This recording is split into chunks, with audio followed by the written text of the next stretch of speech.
Finalement, prenons encore la dernière équation, x moins 1 quart.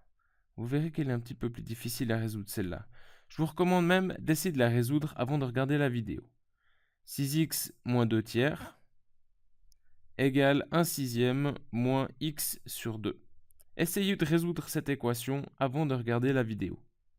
Mais faites-le peut-être au crayon papier sur une feuille à part de la théorie parce que il y a de fortes chances que vous vous plantiez. Et si je vous demande de le faire avant de regarder, c'est pour pouvoir apprendre de vos erreurs. Parce que ce type d'équation engendre des erreurs très fréquentes. Alors, résolvons cette équation pas à pas. Dans un premier temps, je vous recommande vraiment d'effectuer.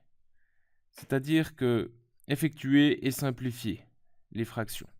Donc ne commencez pas à mettre au même dénominateur à ce stade, parce que beaucoup de gens vont mettre ceci sur 4. Or, ce serait faux. Ou bien sur le dénominateur commun.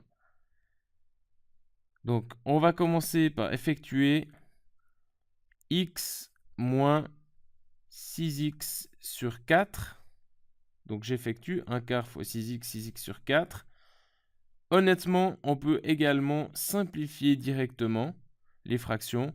Donc là, on pourrait très bien mettre 3,5. Mais pour le moment, je laisse comme ceci. Vous pourriez simplifier si vous voulez. Moins 1 quart fois moins 2 tiers. Eh bien, ceci nous fait 2 douzièmes. Donc plus 2 douzièmes égale 1 sixième moins x sur 2. À ce stade-là, vous voyez quel est le dénominateur commun. Certainement, c'est 12. Alors, mettons tout sur 12. Ici, on a 12x sur 12, moins, alors là, j'amplifie par 3 pour arriver à 12, donc 6 fois 3, 18x, plus, ici, je suis déjà en 12e, égale, je dois amplifier par 2 pour arriver à des 12e, donc 2 douzièmes, moins, j'amplifie par 6 pour arriver à des 12e, donc 6x. On multiplie par 12, donc on aura 12x moins 18x plus 2 égale 2 moins 6x. On effectue.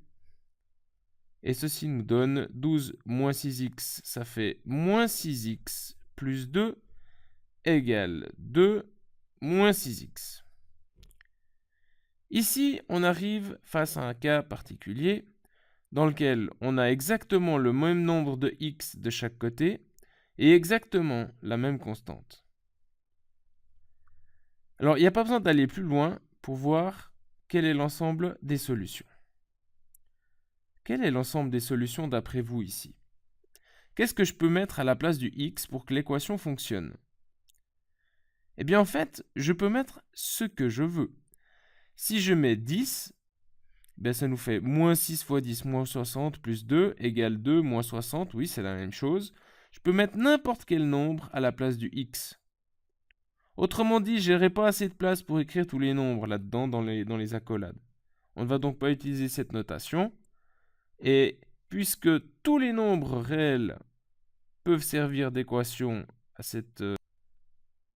puisque tous les nombres réels font office de solution, eh bien j'écris simplement que l'ensemble des solutions, c'est R, c'est-à-dire l'ensemble des nombres réels. Alors, comme précédemment, on va encore écrire la forme générale de cette équation. Donc, la forme générale, c'est ax plus b égale 0. Alors, combien de x si je les mets tous du même côté? Eh bien, si je fais plus x, plus 6x, eh bien, j'obtiendrai 0x. Et si je passe aussi toutes les constantes du même côté, j'aurai 0x plus 0 égale 0. Autrement dit, a vaut 0 et b vaut également 0. Et dans ces conditions, lorsque a et b valent 0, l'ensemble des solutions, c'est tous les nombres réels.